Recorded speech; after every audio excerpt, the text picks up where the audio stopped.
This is the Investor Connect podcast program. I'm Hall T. Martin. I'm the host of this show in which we interview angel investors, venture capital, family offices, private equity, and many other investors for early stage and growth companies. I hope you enjoy this episode. Investor Connect is a 501c3 nonprofit dedicated to the education of investors and startups for fundraising. Please consider donating $100 to the program to help others in their investor and entrepreneur journey. You can find the donate button on the investorconnect.org website. Well, hello, this is Hall Martin with Investor Connect. Today we're here with Gary Acosta, Managing Partner and President at Latitude Ventures and co-founder and CEO of NAHREP.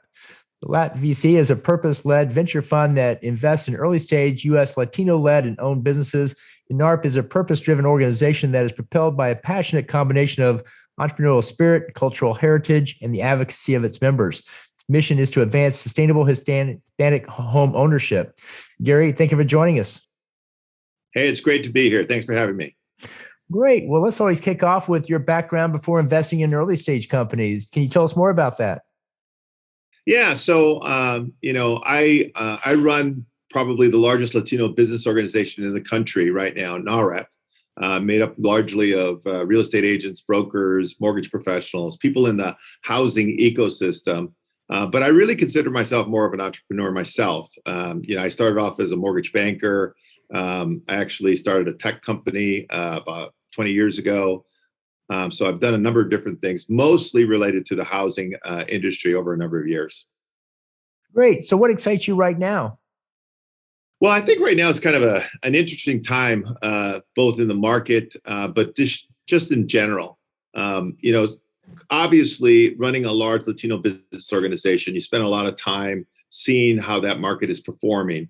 Our organization is largely focused on home ownership issues, but our members are made up of small business owners, startup owners, tech companies, people that are in the housing space in some way, shape, or form. And I've seen more movement take place from an entrepreneurship standpoint within that sector, probably more so than I've seen in my entire career, which is also very exciting. The real estate industry is probably one of the most inefficient markets out there.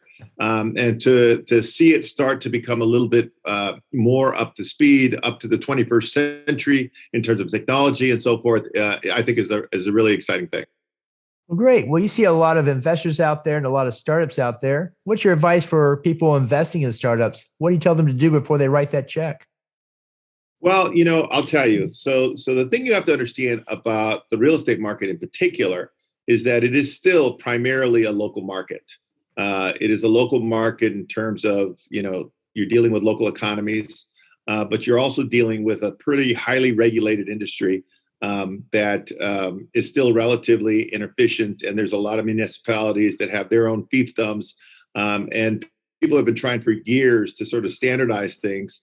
And it's just going to be very difficult to do so. So I think you have to look at companies that both improve the process, create a really, really terrific customer experience, but at the same time aren't completely aloof to the fact that the industry is very fragmented, and there's complications that need to be considered.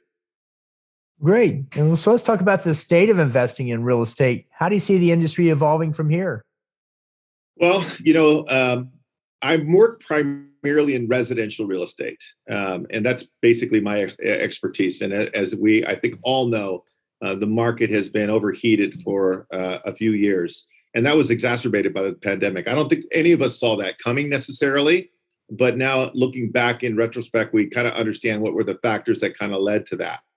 I think a lot of people are asking whether or not we're in a bubble, in a housing bubble, and I think that is possible in some local markets.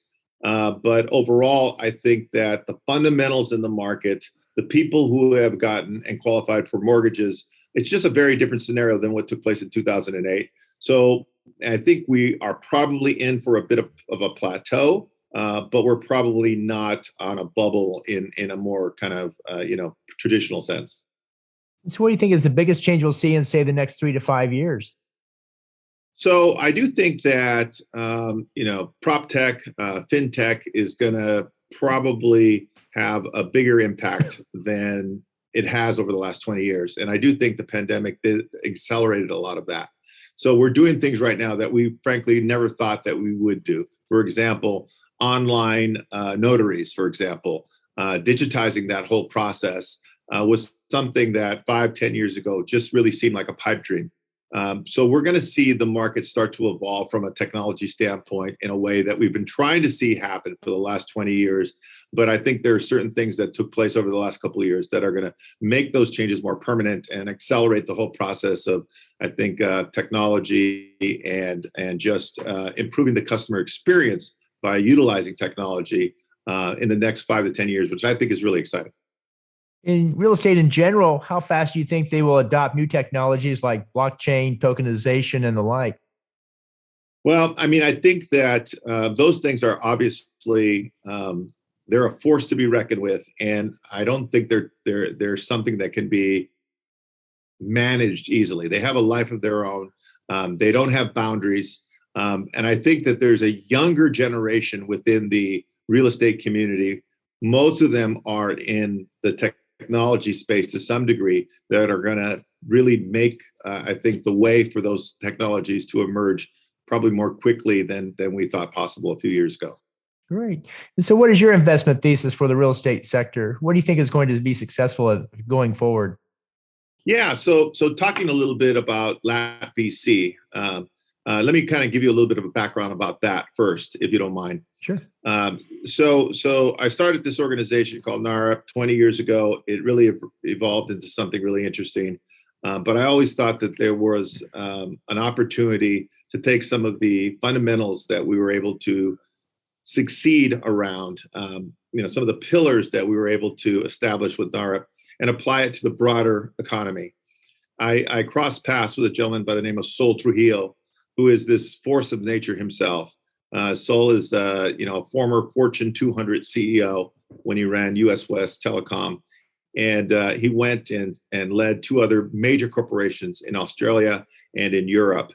But when he came back to the States, he really wanted to focus the latter part of his career on what he describes as rebranding the Latino community in the United States. And he and I started an event called Latitude, which is, I describe it as a South by Southwest meets the Aspen Ideas Festival type of event, but very focused on the Latino sector, or what we call the new mainstream economy. And one of the centerpieces of that event was the whole idea of bringing capital to the Latino market, which has been lacking for forever, quite frankly.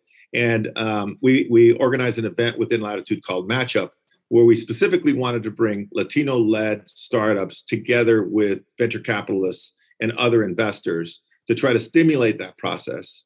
Well, Saul, like me, is an impatient guy, and that wasn't moving as quickly as we wanted it to. So we decided to create our own fund, which was Latitude Venture Capital, or Latitude Ventures, or what we call now LAT VC. And we are well on our way to closing out our fundraising and establishing a $100 million fund, which would make us the largest Latino-led venture capital fund in the United States. All of the money we invest goes to Latino-led startups here in the US. And there's just incredible opportunity out there because you see these burgeoning entrepreneurs that have incredible ideas. Some of them have amazing backgrounds, and to have the opportunity to catalyze them both with capital and with the relationships that Saul, I, and Oscar Munoz and the rest of our team have is really an extraordinary opportunity for us. So Latinos represent about 80% of all the net growth in terms of new business formations in this country. They represent about 50% of all the growth in the housing sector as well. They're getting about 1% of the venture capital being directed to Latino-led startups. It's one of the greatest mysteries in the history of capitalism. You have the fastest growing sector in our economy that's just also the most undercapitalized sector. So it's an amazing opportunity for us from a business standpoint. $100 million is not necessarily going to change the world, but we're hoping that it'll be a tipping point and other investors will follow because there's so much opportunity in this sector. Well, tell us more about the startups that you're looking to fund, the sector, the stage, the traction. What is your criteria? Yeah, so we're investing where we think it's needed the most, which is early stage startups up to Series A. So these are companies that are just getting going. It's a pretty broad, diverse group of companies. So we have some fintech companies. We have some hardware companies. We've invested in a couple of in a soft drink company, in a coffee company. So it's pretty diverse group of companies. But if you're going to focus just on Latino-led startups, then we had to cast a pretty wide net in terms of the types of companies that we wanted to invest in. Now, let me just tell you, that sounds a little bit, kind of, broad or inefficient. We have Sol Trujillo and we now have Oscar Munoz as partners. These are two of the most prolific Latino executives that this country has ever produced. Oscar is a recently retired CEO of United Airlines. So the relationships that these gentlemen have, the relationships that I have in the housing sector, are unprecedented out there. So we look at companies that we think have great growth opportunities that come and are led by Latino entrepreneurs, but are also companies that we believe through our relationships we can help catalyze in addition to bring capital. That's great. So let's talk about the Hispanic startup in today's world and the challenges that come with it. What do you think is the main challenge Hispanic startups face aside from capital?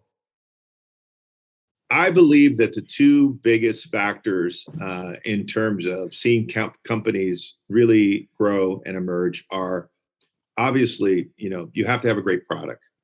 You have to know what you're doing. But it's still the old adage, it's who you know as well.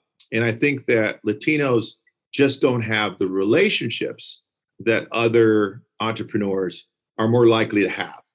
And those relationships are what's necessary to attract capital, but also to grow their companies and scale their companies and to be able to get access to the right people who can help them build a scaled company over time.